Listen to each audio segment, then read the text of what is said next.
하나님 말씀 갈라디아서 1장 1절에서 10절까지 말씀 교독하면서 읽도록 하겠습니다. 제가 가진 성경은 신약 성경 301면 갈라디아서 1장 1절로부터 10절까지 말씀을 교독하겠습니다. 제가 먼저 읽겠습니다. 10절은 함께 읽도록 하겠습니다.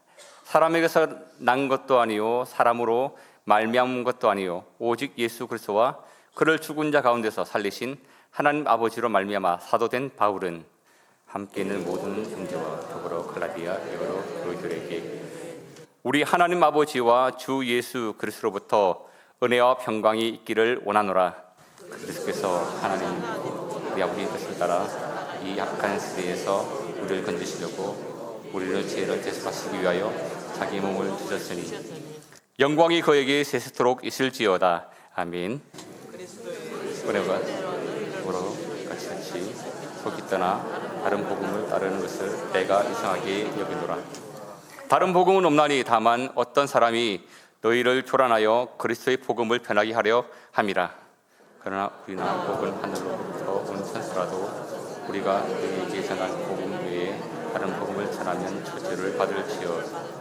우리가 전에 말하였거니와 내가 지금 다시 말하노니 만일 누구든지 너희가 받은 것 외에 다른 복음을 전하면 저주를 받을지어다. 이제 내가 사람들에게 좋게 하랴 하나님께 좋게 하랴 사람에게 기쁨을 구하랴 내가 지금까지 사람들의 기쁨을 구하였다면 그리스도의 종이 아니니라. 아멘. 네, 말씀을 전하도록 하겠습니다. 오늘 말씀의 제목은 오직 복음으로 세워집니다 라는 제목으로 말씀을 전가하도록 하겠습니다. 요즘 우리가 항상 손에 가지고 다니는 것이 있죠. 스마트폰에 보시면 이 유튜브가 있습니다. 아마 유튜브를 많이 보실 것인데 이 유튜브 알고리즘 때문에 우리가 봤던 그런 내용들이 계속해서 그와 유사한 것들이 많이 올라옵니다. 그래서 우리는 알게 모르게 그러한 정보 때문에 우리에게 많은 것들을 보게 되는데 요즘 우리가 사는 이 세상을 가만히 들여다보면 정말로 정보의 과잉 시대라고 이야기합니다. 그 말이 뼈저리게 우리에게 와닿는 것 같습니다. 스마트폰만 켜면 유튜브, 인스타그램 같은 소셜미디어를 통하여서 그야말로 정보가 우리한테 헬같이 밀려오고 있죠. 그런데 문제는 그 중에 상당수가 교묘하게 꾸며진 가짜가 너무나 많이 있다는 것입니다. 그 가짜 때문에 우리의 시선을 많이 끌기도 합니다. 자극적인 것이 포장되어서 거짓 정보가 우리에게 들어오고 있습니다. 그래서 매일매일 대체 무엇이 진짜인지 가짜인지 우리가 알기 위해서는 피곤한 일상들이 우리 가운데 계속되고 있습니다. 여러분들은 그런 경험이 없습니까? 그냥 유튜브나 여러 가지 인스타그램을 보시면서 그냥 그대로 받아들이시는 편인지 아니면 그것을 보시면서 이것이 진짜일까? 이게 사실일까? 라는 것을 확인을 하십니까? 이 같은 현상이 우리의 영적인 영역 가운데서도 그대로 벌어지고 있다는 사실을 한번 생각해 보신 적이 있으십니까? 우리가 매일 접할 이 세상의 뉴스뿐만 아니라 우리 영혼을 자주 의지하는 신앙의 영역에서도 진짜와 이 가짜가 무섭게 우리 삶 가운데 뒤섞여져 있습니다. 영적인 영역에서 이 속임수는 단지 내가 어떤 뭔가 잘못된 지식을 갖는 것으로만 끝나는 것이 아니라 그것이 우리의 영원한 생명, 신앙의 본질까지 뒤흔드는 아주 무서운 것들이 너무나 많이 있습니다. 그래서 그것 때문에 치명적인 내 신앙의 삶에 그런 영향력을 미치기도 합니다.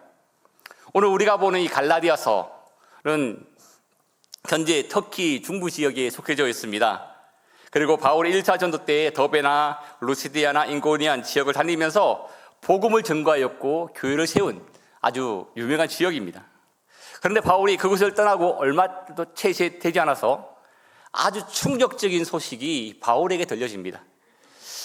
애지중지하게 세워놓았던 이 갈라디아 이 지역의 교회들이 순식간에 변질된 다른 복음으로 인하여서 휩쓸렸다는 소식입니다. 자신의 목숨을 걸고 전도해서 세운 교회가 이렇게 순식간에 진리에서 벗어났던 소식을 들었을 때 어떤 마음이 들겠습니까? 여러분들 이것을 여러분들 상황 가운데서 한번 생각해 보시길 바랍니다.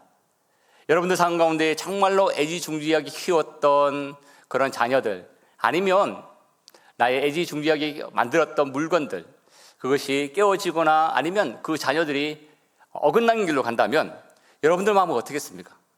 아마 바울은 더 큰 마음의 이 억장이 무너지는 마음이 있었을 것입니다. 그래서 이제 바울은 이 갈라디아서를 시작하자마자 가장 먼저 이 자신이 사도됨을, 자신이 전하는 이 복음의 메신저로서의 권위가 어디에서 왔는지 맹렬하게 그는 변호하고 있습니다. 여러분, 정말 복음으로 세워진 여러분들은 복음으로 세워진 것을 여러분들 확신하십니까?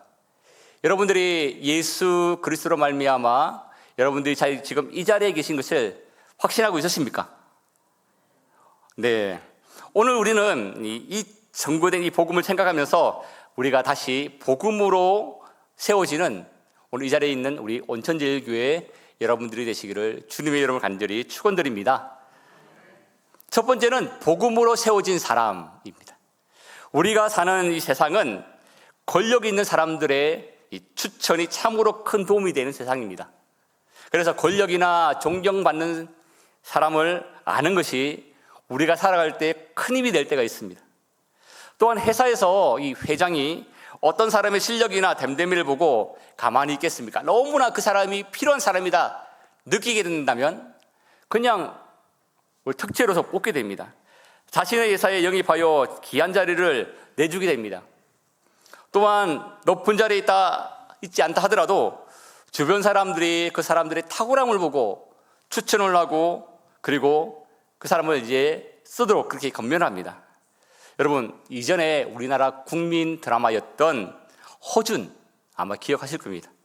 그 드라마에 보면 이 허준이 억울하게 유배를 가게 됩니다. 그런데 그 유배 가는 이야기 에피소드 가운데 한 이야기가 있는데, 유배지에서 자기의 단 심부름을 맡아 하던 관비의 신분을 가졌던 여자를 만나게 됩니다. 그런데 가만히 지켜보니까 이 여관비가 의술에 엄청난 재능을 보였던 것입니다. 그리고 천부적인 실력이 있는 것을 알게 되었습니다. 나중에 유배지에 돌아와서 이 허준은 광해에게 그 관비를 추천합니다. 그래서 그 광해군은 따지지도 않고 묻지도 않고 그 천한 관비의 신분의 여자를 궁궐의 핵심 진료인, 그러나 은유로서 전격 팔탁하게 됩니다. 요즘으로 치면 대기업 회장이 일면식도 없는 그 인턴을 믿을 만한 임원의 추천서 그 한 장을 보고 파격적으로 그 회사에 부르는 것과 같은 것입니다. 이것이 바로 세상의 권위가 작동하는 방식입니다. 우리가 사는 세상은 철저히 이라는 원리로 많이 돌아갑니다. 존경받는 사람, 힘과 네트워크가 있는 사람의 추천서 한 장이면 개인의 스펙을 넘어서는 엄청난 효력을 발휘하는 것이 이 세상의 어떤 흘러가는 흐름입니다. 그것이 바로 인맥의 힘입니다. 사람의 권위, 이 세상의 인맥에는 분명히 부인할 수 없는 그런 힘이 있습니다. 하지만 오늘 여기서 바울이 자신의 권위를 증명하는 방식은 세상의 원리가 아니라 누구의 추천을 받느냐 보다 완전히 이 대조적인 모습을 보여주고 있습니다. 세상의 방식과 대조적인 모습으로 그는 이야기하고 있습니다. 우리 1절 말씀을 다 같이 한번 읽어보도록 하겠습니다. 1절 말씀, 사람에게서 난 것도 아니요 사람으로 말미암은 것도 아니요.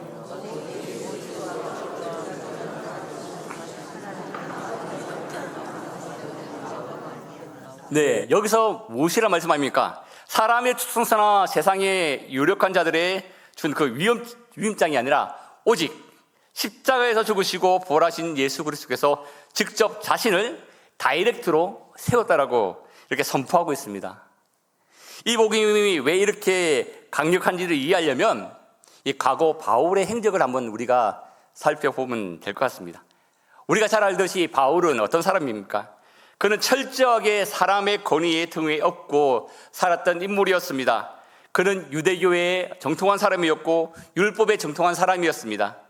그는 율법을 완벽하게 지켜야만 어려워진다는 그런 신념이 있던 사람이었습니다. 그리고 그곳의 엘리트였고 광적인 모습을 그는 가지고 있었습니다. 그리고 그는 당대 최고의 종교 권력자인 대제사장에게 공식적으로 위임을 받아서 다메섹으로 가는 길이었습니다. 다메섹으로 가서 숨어있는 그리스도인들을 잡아다가 감옥에 가둬들일 수 있는 권한을 위임받은 사람이었습니다. 그런데 어떻게 되었을까요? 가는 도중에 그는 엄청난 일을 겪게 되지 않습니까? 살기가 등등해서 사람이 준 그런 위험과 권력의 칼을 휘두르는 그 사람이었지만은 가는 도중에 엄청난 일을 만나게 됩니다. 길 위에서 그 정오의 햇빛과 보다 더 밝은 빛으로 임하신 예수 그리스도를 극적으로 대면하게 되면서 자신이 핍박하던 예수가 진짜 살아있는 하나님의 아들이라는 것을 깨닫고 영적인 눈이 뜨여지게 된 것입니다. 여기서 바로 완전히 그의 삶이 180도 완전히 바뀌어진 것입니다. 엄청난 영적인 이 압박을 통하여서 그의 삶이 이제는 완전히 바뀌어졌습니다. 이전에는 물불 가리지 않고 열심과 그 열정이 사람을 죽이는데 그리스도인을 잡아 가두는 데 있었다면, 이제 다메섹 사건 이후에 그의 열정은 그대로였지만은 그 이후에 그의 열정은 완전히 180도 바뀌어져 버렸습니다. 그는 이렇게 고백하고 있습니다. 1절 말씀을 한번 다시 보시면, 1절 말씀에 우리 색칠한 부분을 보시면, 오직 예수 그리스도와 그를 죽은 자 가운데서 살리신 하나님 아버지로 말미암아, 이렇게 고백하고 있습니다. 그의 열정과 그의 열심은 그대로였지만은 그의 목적이 완전히 바뀌었다는 것입니다. 오늘 우리도 마찬가지가 아닙니까? 우리의 과거가 어떠했다 하더라도 하나님께서는 은혜로 우리를 불러내셨습니다. 그리고 그 은혜로 말미암아 여러분들은 지금 이 자리에 앉아 계십니다. 그리고 여러분들을 성도로 세우셨습니다. 우리도 바울과 동일한 복음의 전구의 능력과 신뢰가 우리에게 있습니다. 왜냐하면 우리 속에도 예수 그리스도가 함께 계시기 때문입니다. 여러분들의 믿음이 바른 믿음이라면 여러분들이 예수님을 만난 그 전구의 능력이 있습니다. 오늘도 그 능력과 그 전구의 힘이 여러분들 속에 있음을 확신하시기를 바랍니다. 그래서 우리도 바울과 같은 똑같은 복음의 전거자입니다. 우리의 지식이 짧을 수가 있고, 우리 혀가 둔할 수가 있고, 우리 환경이 연약할 수도 있고, 내세울 곳이 없을지라도 나의 신뢰의 대상이 누구십니까? 나를 불러주신 분이 누구십니까? 오직 예수 그리스도와 그를 죽은 자 가운데 살리신 하나님 아버지가 아니십니까? 그렇기 때문에 우리는 그것으로 말미암아 내가 전하는 이 복음에는 능력이 있으심을 믿으시길 바랍니다. 나의 힘이 아니라 오직 나를 불러 세우신 아버지의 능력입니다. 바울은 복음 전도자의 사명이 이제 사람으로 말미암은 것이 아니기에 그는 힘있게 거침없이 복음에 대해서 이야기할 수 있습니다. 담대히 그는 복음을 전가할 수가 있었습니다. 바울이 그렇게 되었다면 우리도 가능하지 않습니까? 왜입니까? 우리도 동일한 복음으로 세움을 받았기 때문입니다. 바울은 복음으로 세움을 받았습니다. 그러면 우리도 어떠한 사람이죠? 우리도 복음으로 세움을 받았습니다. 그렇기 때문에 사랑하는 성도 여러분, 내가 가진 환경 때문에 주저하지 마시고 이 복음으로 세움을 받은 이 삶으로서 살아가시는 저와 여러분들이 되시기를 바랍니다. 두 번째는 복음으로 세워진 교회입니다. 바울은 이제 갈라디아 교회에게서는 이 서신의 목적을 말하고 있습니다. 바울은 대부분의 서신에서 감사의 인사가 그 서신 가운데 따라옵니다. 그런데 오늘 본 서신에서는 감사의 말이 등장하지 않고 그냥 갑자기 급하게 이야기하는 내용이 나옵니다. 바울은 갈라디아 교회 성도들이 그릇된 진리를 배운 후 그리스도의 복음의 좋은 소식을 쉽게 포기하는 것에 충격을 받아서 그냥 바로 본론으로 들어가고 있습니다. 바울이 떠난 이후에 갈라디아 지역의 교회 속에 유대인들이 들어와서 다른 복음을 전하였고 사람들이 그것을 따랐기 때문입니다. 그들이 전한 복음이 아닌 다른 것이 무엇입니까? 이것이 갈라디아서 전체에 나타나고 있습니다. 그 유대인들은 할례와 율법을 통하여서 하나님의 백성이 될 수 있다는 이야기를 하는 사람들입니다. 그들은 복음으로 세워진 갈라디아 교회에 들어와서 그리스도인이 되려면 먼저 할례를 받아야 하고 율법의 규례를 전부 다 따라야 한다고 말씀을 드립니다. 다시 말씀드리면 그들은 구원을 얻으려면 그리스도 외에 다른 부차적인 요건을 충족시켜야 한다고 주장해야 했습니다. 이것이 바로 다른 복음입니다. 이것 때문에 바울은 격분을 하고 있었습니다. 바울은 복음이 아닌 다른 것을 다른 이들에게 하고자 하는 말이 바로 이것입니다. 구원은 예수 그리스도이면 충분합니다. 이것을 믿음으로 확신하고 고백하셔야 합니다 라고 갈라디아 교인들에게 계속해서 권면하고 있습니다. 4절에서도 바울은 이 고백을 이렇게 선포하고 있습니다. 4절 말씀 다 같이 한번 보도록 하겠습니다. 그리스도께서 하나님 곧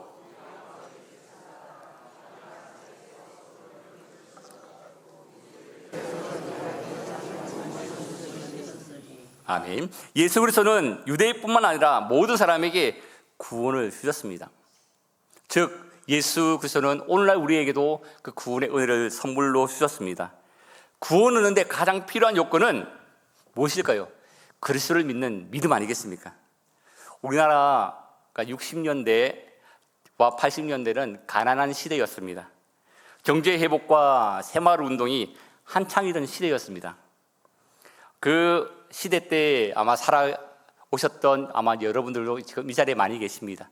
그래서 70년대에 이전에 있는 분들은 이 노래를 잘 아실 겁니다. 잘 살아보세, 잘 살아보세, 우리도 한번 잘 살아보세. 기억나시죠? 70년대 이전에 있는 그런 분들은 이 노래 아마 다 아실 것입니다. 나라 전체가 지독한 이 가난을 벗어나려고 경제 성장에 목이 메었던 그런 시대였습니다.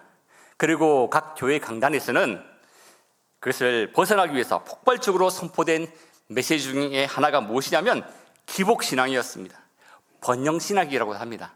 예수 믿으면 부자가 된다. 예수 믿으면 병이 낫는다. 예수 믿으면 자식이 명문대 가고 사업이 번창한다. 그런 복음들이, 그런 이야기들이 교회 안에서 많이 증거되어졌습니다. 물론 아닌 것도 아닙니다. 하지만 십자가의 고난이나 자기 부인보다는 당장의 물질의 축복을 복음의 중심에 세워져 버렸습니다. 가난하고 힘든 시기에 사람들에게 위로를 주는 그 의도에서 시작되었는지는 몰라도 결국 십자가의 은혜는 물러가고 세상적인 물질적인 욕망이 설거머니 들어온 시대가 바로 그 시대이며 대표적인 복음의 잘못된 사례입니다. 90년대에는 어떤가요? 90년대 혹시 긍정의 힘이란 책을 한두 번쯤은 보신 분들이 계실 것입니다. 아마 그 책은 베스트셀러가 되었습니다. 그 책이 선풍적으로 인기를 끌었던 이유는 사람이 그 마음에 긍정을 품으면 잘 될 수 있다는 것입니다. 그것이 복음인 것처럼 사람들 마음 가운데, 우리 기독교인들 마음 가운데 들어왔습니다. 또한 다른 책이 하나 있습니다. 가게에 흐르는 저주를 끊으라 라는 책도 있습니다. 예수님을 믿어도 집안대대로 흘러나오는 죄의 저주가 있다는 것입니다. 그래서 지금 이 시대에 그것을 끊어야 한다는 것입니다. 즉 그것을 끊지 아니하면 예수를 믿어도 가게에 흐르는 저주 때문에 힘든 삶을 살아간다는 것입니다. 그 책의 내용들은 무엇입니까? 인간의 마음으로 모든 것이 결정되어 수 있다라고 강조합니다. 또한 긍정적인 마음을 가지면 우리의 삶이 잘 살 수 있다는 것입니다. 가게에 흐르는 저주의 책에서는 내가 예수를 믿지만 저주는 남아있어서 나에게 예수 그리스도의 복음으로는 충분하지 않다라고 말하고 있는 것입니다. 사람들은 다양한 방법으로 예수 그리스도의 복음을 왜곡합니다. 어떤 사람은 노골적으로 왜곡합니다. 어떤 사람은 다소 미묘한 방법으로 복음을 왜곡합니다. 바울 시대 때 율법학자들도 마찬가지입니다. 다른 복음으로 그들이 말하고 있는 것이 예수로 충분하지 않다라고 말하면서 바울이 전한 이 복음을 무너뜨리며 또한 복음으로 세운 이 교회를 무너뜨리고 있었습니다. 그래서 바울은 7절에 이렇게 그는 선포합니다. 다 같이 우리 7절 말씀 한번 다 같이 읽어보겠습니다. 다른 복음은 없나니 다만 어떤 사람들이 너희를 교란하여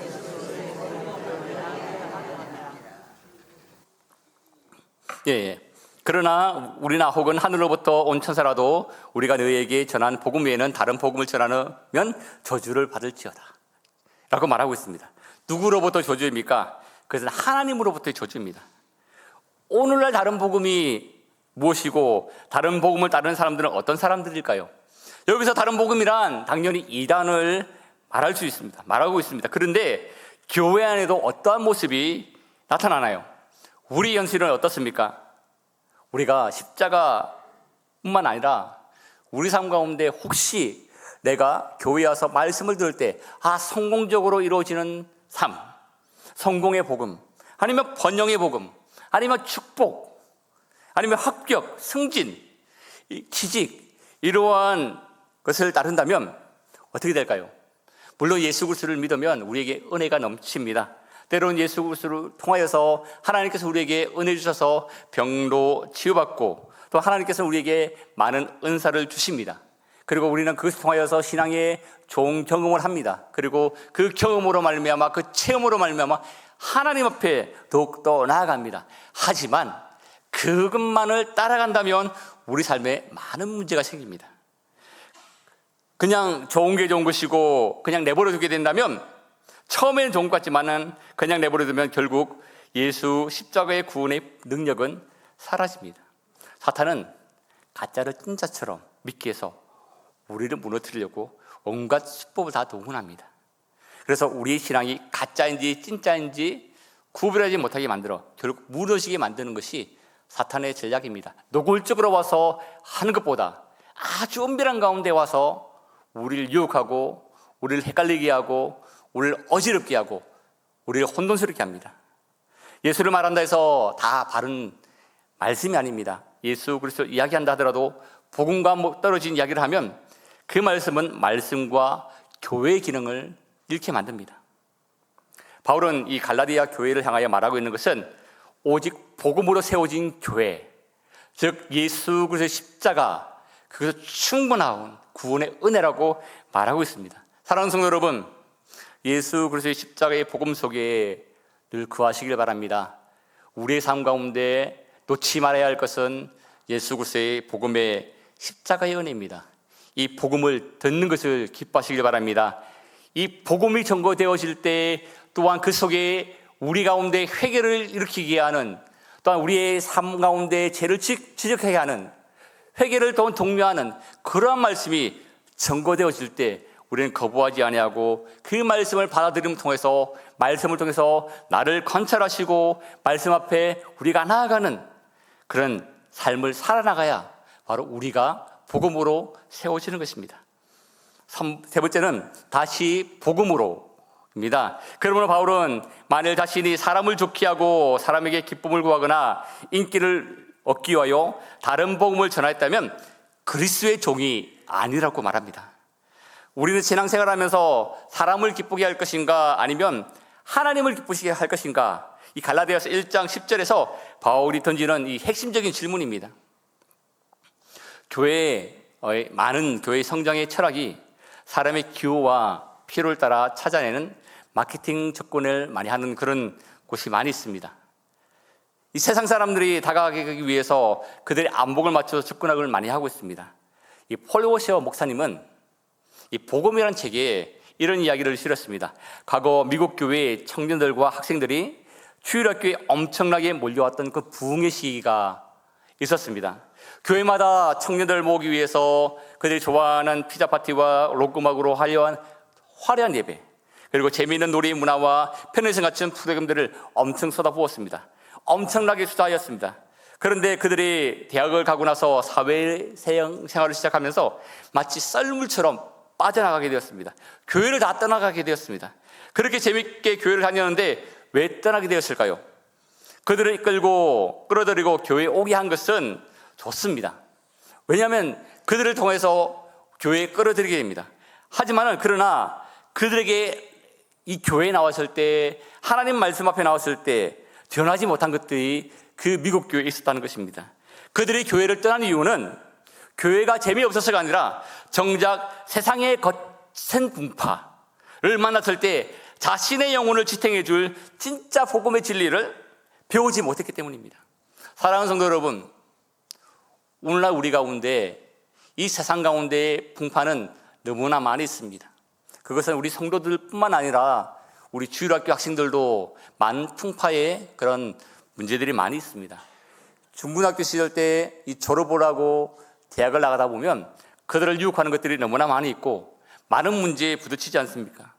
그때 그들을 붙잡아 줄 수 있는 것은 바로 하나님의 말씀, 복음의 능력과 진리의 은혜입니다. 그것이 오늘날 우리의 삶을 통하여서 우리의 자녀들에게, 우리 주일학교에, 우리 청년들에게 전거되지 않는다면 무너지게 될 것입니다.